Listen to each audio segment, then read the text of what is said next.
अपराधगढ़ bunch के प्रतापगढ़ में लगातार बड़े बड़े आपराधिक खुलासे होते रहते हैं। अपराधियों को इस जिले में इतनी शह मिलती है कि उन्हें कानून का डर बिल्कुल नहीं होता और वो अपने हिसाब से बेहिसाब तरीके से बड़े बड़े आपराधिक मामलों में लिप्त रहते हैं। बताते चले कि थाना लालगंज से महज 5 किलोमीटर की दूरी पर लालगंज जलेसरगंज हाईवे के किनारे असरही ग्राम सभा के अंतर्गत आने वाले हाईवे के किनारे बने मकान में तकरीबन 2 साल से चल रही थी अवैध हथियारों की फैक्ट्री। यूपी एटीएस और एसपी प्रतापगढ़ की छापेमारी में 2 निर्मित पिस्टल, 2 तमंचे, 2 रिवॉल्वर और 17 अर्धनिर्मित पिस्टल के साथ 300 बुलेट और भारी मात्रा में हथियारों को बनाए जाने वाले कच्चे माल के साथ ही बनाई जाने वाली मशीनों को यूपी एटीएस एवं एसपी प्रतापगढ़ की संयुक्त टीम ने बरामद किया है। इस मौके पर 6 लोगों को गिरफ्तार किया गया।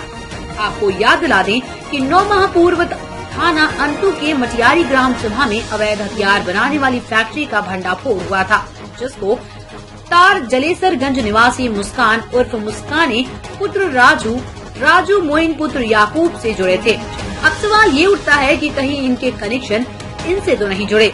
आखिर पुलिस अभियुक्तों को गिरफ्तार करने के बाद उन पर गंभीर धाराओं में एफआईआर दर्ज करके जेल क्यों नहीं भेजती, ताकि कभी फिर से किसी की हिम्मत न पड़े ऐसे धंधों को करने की। इन्हें पकड़ने के बाद पुलिस सिर्फ वाहवाही लूटती है, जबकि ऐसे धंधे बिना उनकी जानकारी में होना असंभव है। बताते चले, इन्हीं फैक्ट्री में बने हुए न जाने कितने हथियार नौजवानों और आपराधिक किस्म के लोगों के बीच में पहुंच चुके हैं, जिनसे वो किसी भी प्रकार की वारदात करने से नहीं चूकते।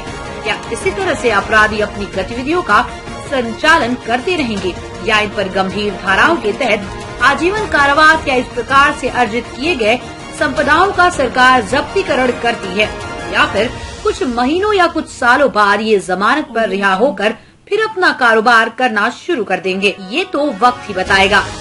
फिलहाल एटीएस और एसपी प्रतापगढ़ की संयुक्त टीम से लालगंज थाने के अंतर्गत अवैध फैक्ट्री के भंडाफोड़ से भारी मात्रा में सप्लाई होने वाले अवैध हथियारों पर लगाम लगी है, किंतु सवाल अपने आप में है कि क्या कानून की ऐसी धाराएं भी हैं जिनके तहत ऐसे अपराधियों पर सख्त सजा के साथ ही उनके बनाए गए अवैध संपत्तियों पर सरकारी बुलडोजर चलता है, जिससे कि इनके मनोबल टूटे, या फिर इन्हें यूं ही फिर नए हथियार तैयार करने के लिए कुछ महीनों बाद इन्हें जमानत मिल जाएगी। लाइव टीवी एक्सप्रेस न्यूज के लिए संवाददाता धीरज कुमार की रिपोर्ट। फैक्ट्री का भंडाफोड़ किया गया है। यहाँ से 6 अभियुक्तों को गिरफ्तार किया गया है। साथ ही 2 पिस्टल, 2 तमंचे, 2 रिवॉल्वर और 17 अर्धनिर्मित असलहे बरामद किए गए हैं। इनमें से लेंथ मशीनें, ड्रिल मशीनें और जो भी एक अवैध असलहे की फैक्ट्री के अंतर्गत व्यवस्था रहती है उसको निर्माण करने की उस सारे उपकरण बरामद किए गए हैं। जनरेटर बरामद किया गया है और इस संदर्भ में जो 6 अभियुक्त गिरफ्तार हुए हैं उनमें से मुख्य आरोपी सवालीन अंसारी है, जिसको बबलू के नाम से भी जाना जाता है, जो पिछले 4-5 सालों से इस अवैध असलहे की फैक्ट्री में काम कर रहा था। तो इसके लिंकेज भी चेक किए जा रहे हैं और इनके जो अन्य साथी हैं उनकी भी धरपकड़ जल्दी पुलिस करेगी।